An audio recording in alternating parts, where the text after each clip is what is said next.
Assalamualaikum warahmatullahi wabarakatuh. Halo, apa kabar semuanya? Ibu berharap Ananda semua dalam keadaan sehat dan tetap semangat untuk mengikuti pembelajaran pada hari ini.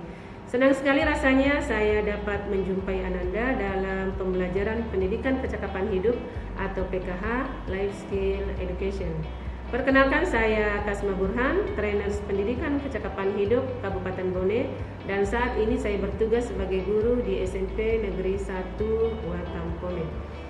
Pada kesempatan kali ini, Ibu juga ingin mengingatkan Ananda semuanya untuk mematuhi protokol kesehatan sesuai anjuran pemerintah, seperti rajin mencuci tangan dengan menggunakan sabun dan air mengalir, kemudian memakai hand sanitizer jika harus berkegiatan di luar rumah, dan setelah menyentuh banyak permukaan termasuk fasilitas umum, kemudian memakai masker dan menjaga jarak aman ketika berada di tempat keramaian.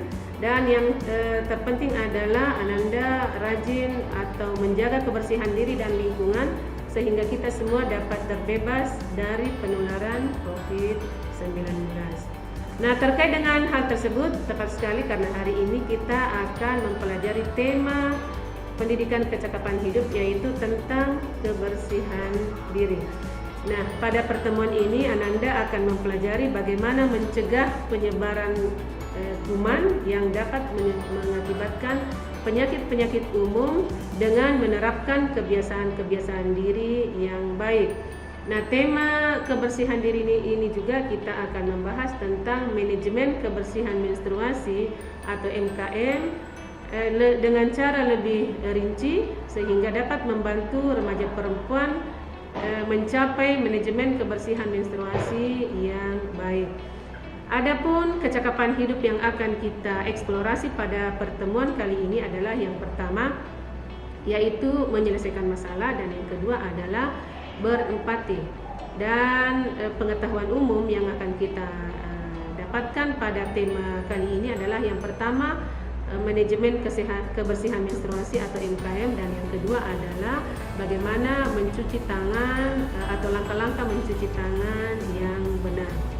Tujuan pembelajaran kita pada kali ini adalah yaitu setelah Ananda menyelesaikan pembelajaran ini sampai selesai, maka diharapkan Ananda dapat yang pertama mengidentifikasi perilaku-perilaku penting dalam menjaga kebersihan diri. Yang kedua adalah mengidentifikasi dampak-dampak atau akibat dari kebersihan diri yang buruk. Dan yang ketiga adalah mengidentifikasi praktik-praktik kebersihan menstruasi yang baik bagi remaja perempuan dan perilaku-perilaku remaja laki-laki atau pria dalam mendukung manajemen kebersihan menstruasi bagi remaja perempuan. Anandaku sekalian, tema ini sangat penting untuk kita bahas dan kita terapkan dalam kehidupan sehari-hari, mengingat saat ini kita semua berada dalam situasi pandemi COVID-19, sehingga tema kebersihan diri sangat penting untuk kita terapkan dan diharapkan nantinya kita semua dapat terhindar dari penularan COVID-19.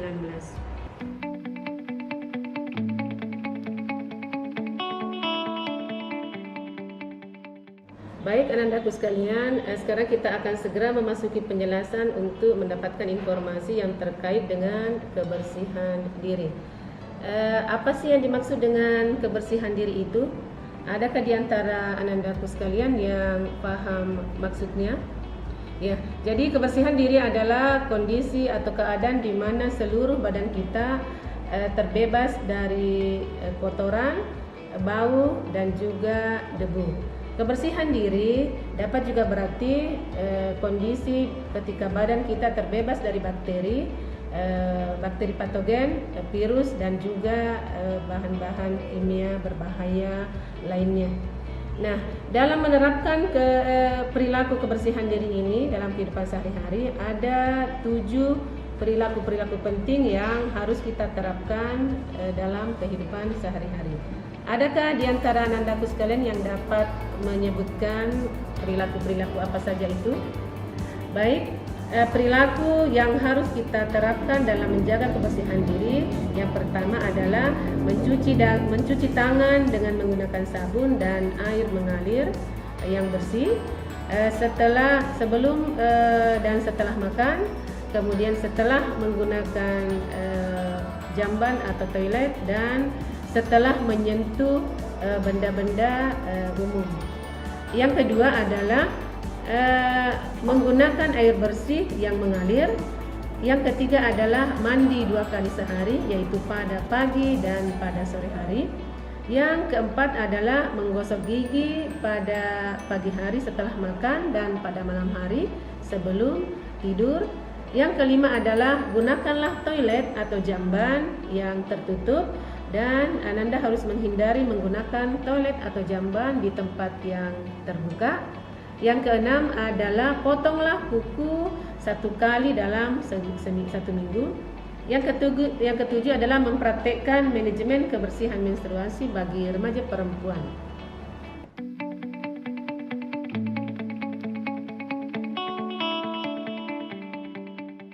Nah, dari ketujuh perilaku penting dalam menjaga kebersihan diri yang sudah Ibu sebutkan tadi, semuanya itu penting bagi Ananda untuk menerapkan dalam kehidupan sehari-hari. Tetapi ada satu perilaku yang paling utama yang harus kita terapkan, yaitu perilaku yang pertama adalah mencuci tangan dengan baik. Nah, apakah Ananda semua sudah mengetahui langkah-langkah mencuci tangan yang baik dan benar? Nah, adapun langkah-langkah mencuci tangan yang benar adalah yang pertama, basuhlah tangan dengan air bersih yang mengalir. Kemudian yang kedua adalah pakailah sejumlah kecil sabun. Jadi jangan terlalu banyak ya, agar kita dapat menghemat. Yang ketiga, menggosok telapak tangan bersamaan dan dijauhkan dari air agar sabunnya dapat bekerja atau dengan baik. Yang keempat, menggosok jemari, jempol dan sela-sela kulit tangan. Yang kelima, bersihkan telapak tangan dengan kuku. Yang keenam, menggosok bagian belakang setiap tangan. Yang ketujuh, cuci dengan air bersih yang mengalir. Dan yang kedelapan adalah keringkan dengan menggunakan handuk atau tisu yang bersih.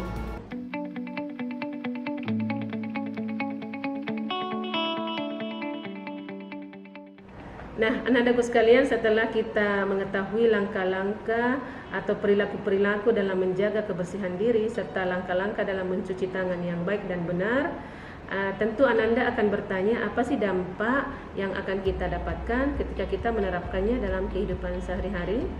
Nah, ternyata bahwa perilaku menjaga kebersihan diri yang baik itu berdampak sangat besar dalam kehidupan sehari-hari kita. Nah, yang pertama adalah dengan menjaga kebersihan diri yang baik, kita akan terbebas dari penularan penyakit-penyakit berbahaya seperti misalkan diare, kemudian penyakit kulit, dan bahkan sangat dianjurkan untuk menghindari penularan COVID-19 yang saat ini sedang menjadi perbincangan di banyak kalangan masyarakat.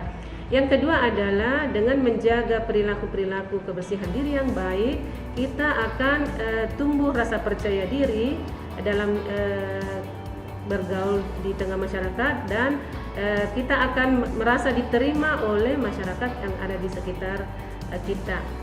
Nah, kira-kira kecakapan hidup apa yang dapat kita peroleh dari permasalahan ini? Nah, betul sekali bahwa kecakapan hidup yang dapat kita terapkan yaitu adalah mengambil keputusan. Salah satu hal yang paling menyenangkan ketika seseorang mulai tumbuh dewasa adalah ketika mereka dapat mengambil keputusan terkait dengan diri mereka sendiri, di mana sebelumnya mungkin hal tersebut dilakukan oleh orang tuanya ataupun orang dewasa yang ada di sekitar kita. Nah, jika Ananda sekalian mengenal ada sosok atau tokoh yang saat ini Ananda kagumi karena keberhasilannya, nah kemungkinan besar hal tersebut sangat berpengaruh atau dipengaruhi oleh kebiasaan-kebiasaan diri yang baik, dan mungkin saja sebagai akibat dari perilaku-perilaku dalam menjaga kebersihan diri yang baik.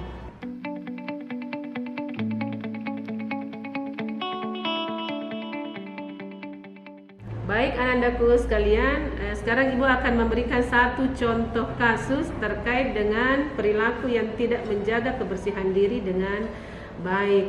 Nah, ini adalah alur penularan penyakit diare yang akan Ibu bacakan. Jadi nanti Ananda harus memperhatikan dengan baik.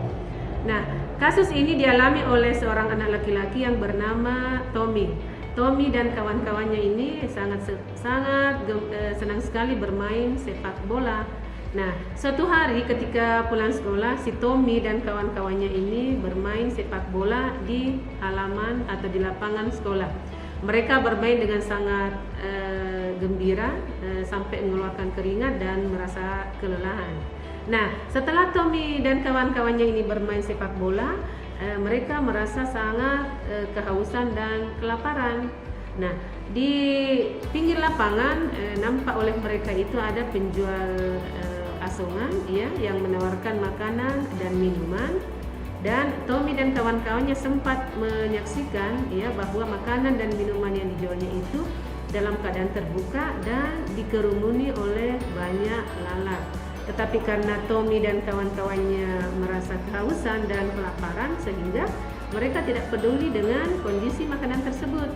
Mereka meminumnya, kemudian memakan makanan yang ada di situ dengan sangat lahap sekali. Nah, ketika mereka sampai di rumah, ya si Tommy ini merasakan sakit perut yang luar biasa.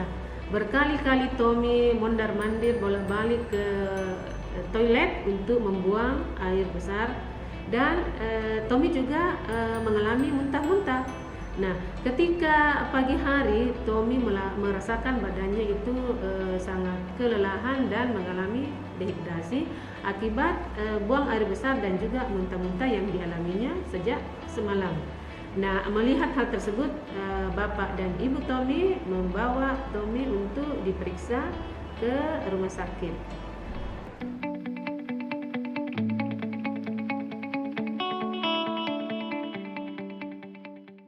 Nah, dapatkah Anda menjelaskan kasus yang dialami oleh Tommy melalui rantai penularan penyakit? Nah, jadi rantai penularan penyakit seperti yang dialami oleh Tommy ini dapat dijelaskan sebagai berikut. Yang pertama adalah sumber dari penyakit itu sendiri dapat saja berasal dari tinja, ya, dapat berasal dari sampah, dan bisa juga berasal dari limbah cair. Nah, sedangkan media penularan penyakit itu dapat dilalui oleh tangan, kemudian dapat berupa cairan, kemudian bisa juga melalui lalat atau serangga, dan bahkan oleh debu ataupun tanah yang kemudian menempel pada makanan atau minuman yang telah dikonsumsi oleh Tommy. Dan pada akhirnya Tommy mengalami sakit perut, muntah-muntah, dan bahkan mengalami diare yang sangat parah.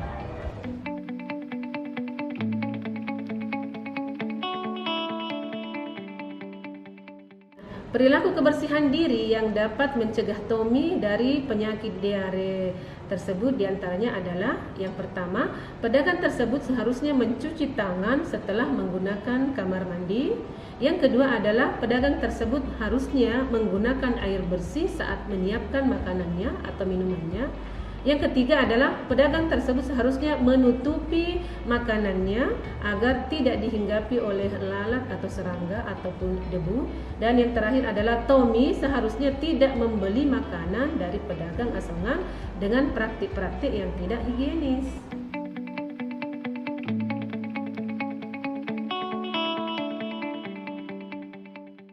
Dalam tema kebersihan diri ini, kita juga akan membahas tentang manajemen kebersihan menstruasi atau MKM. Nah, apakah ada di antara Anda sekalian yang mengetahui apa yang dimaksud dengan manajemen kebersihan menstruasi itu? Apa sih maksud dari istilah ini? Ya, jadi manajemen kebersihan menstruasi atau MKM adalah pengelolaan kebersihan dan kesehatan pada saat perempuan mengalami yang namanya menstruasi. Nah, kebersihan menstruasi yang baik ditandai oleh perilaku-perilaku sebagai berikut.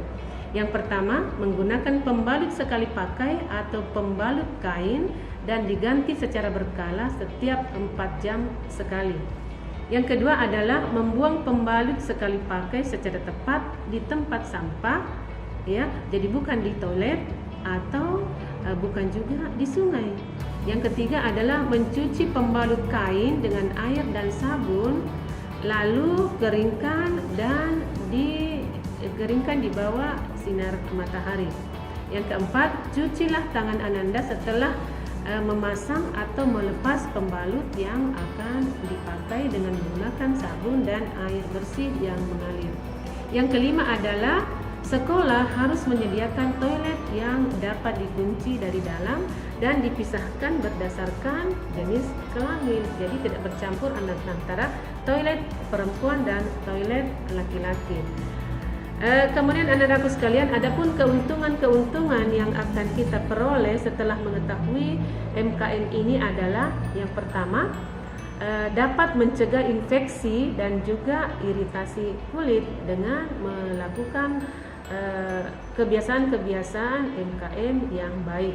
Yang kedua adalah memastikan remaja putri tetap bersekolah dan mengikuti kegiatan-kegiatan seperti hari-hari sebelumnya, dan dapat juga mengikuti kegiatan belajar olahraga seperti yang dilakukan ketika Ananda tidak mengalami menstruasi. Yang ketiga adalah mencegah kerusakan pada toilet atau jamban. Jadi begitu Ananda membuka atau membuang pembalutnya, dipastikan Ananda membuat pada tempat yang tepat, yaitu pada tempat sampah, bukan pada toilet atau jamban, sehingga toilet terhindar dari kerusakan karena tersumbat.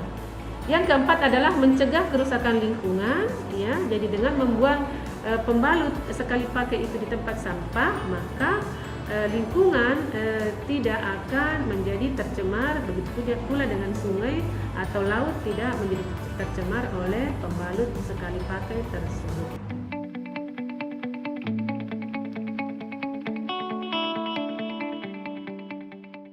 Nah, baik anak-anak sekalian, adapun kecakapan hidup yang akan kita eksplorasi pada manajemen kebersihan menstruasi atau MKM ini adalah berempati. Jadi apa sih yang dimaksud dengan berempati itu? Jadi berempati adalah kemampuan untuk memahami atau memikirkan apa yang menjadi permasalahan dari orang lain. Nah, mungkin Ananda siswa sekalian, siswa laki-laki berpikir bahwa persoalan menstruasi itu bukan menjadi persoalan bagi anak laki-laki, karena yang mengalami menstruasi hanyalah siswa atau Ananda siswa perempuan saja. Tetapi ternyata bahwa dengan memiliki sikap berempati terhadap siswa perempuan, kita dapat menghormati mereka, menghormati teman-teman perempuan Ananda, ya, ketika mereka mengalami yang namanya menstruasi, dengan cara mungkin tidak mengejek atau tidak membuat sesuatu hal yang dapat menyebabkan Ananda remaja perempuan dapat merasa tidak nyaman ketika mengalami yang namanya menstruasi.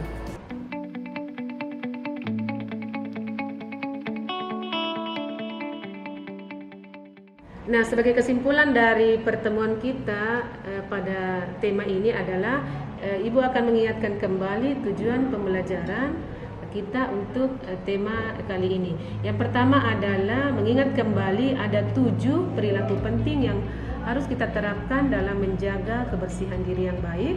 Yang kedua adalah mengingat kembali dampak atau akibat-akibat yang dapat ditimbulkan sebagai akibat dari tidak menjaga kebersihan diri dengan baik.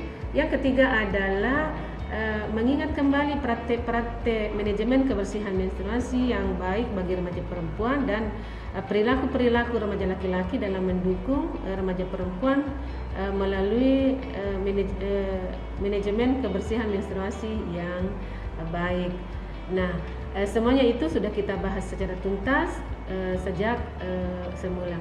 Baik anak-anakku sekalian, sebelum kita berpisah, Ibu ingin mengingatkan terkait dengan tema ini ada pesan-pesan penting yang Ibu ingin sampaikan, yaitu yang pertama, selalulah menerapkan 7 perilaku penting dalam menjaga kebersihan diri.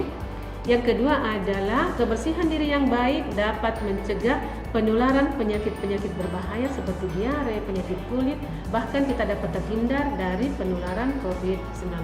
Yang ketiga adalah remaja laki-laki harus bersikap menghargai dan mendukung remaja perempuan untuk menjalani manajemen kebersihan menstruasi atau MKM yang baik. Yang keempat adalah selalulah mematuhi protokol kesehatan sesuai anjuran pemerintah, yaitu rajin mencuci tangan dengan memakai sabun dan air mengalir, atau dapat menggunakan juga hand sanitizer ketika berkegiatan di luar rumah. Dan berikutnya adalah memakai masker dan menjaga jarak aman sehingga kita dapat terhindar dari penularan COVID-19 dan menjaga kebersihan diri serta kebersihan lingkungan. Dan ingat, kebersihan adalah merupakan sebagian daripada iman. Baik anak-anakku sekalian, inilah akhir dari pertemuan kita pada tema kebersihan diri kali ini. Semoga apa yang Ibu sampaikan dapat bermanfaat, dan jika ada kekurangan mohon dimaafkan. Billahi taufiq wal hidayah. Assalamualaikum warahmatullahi wabarakatuh.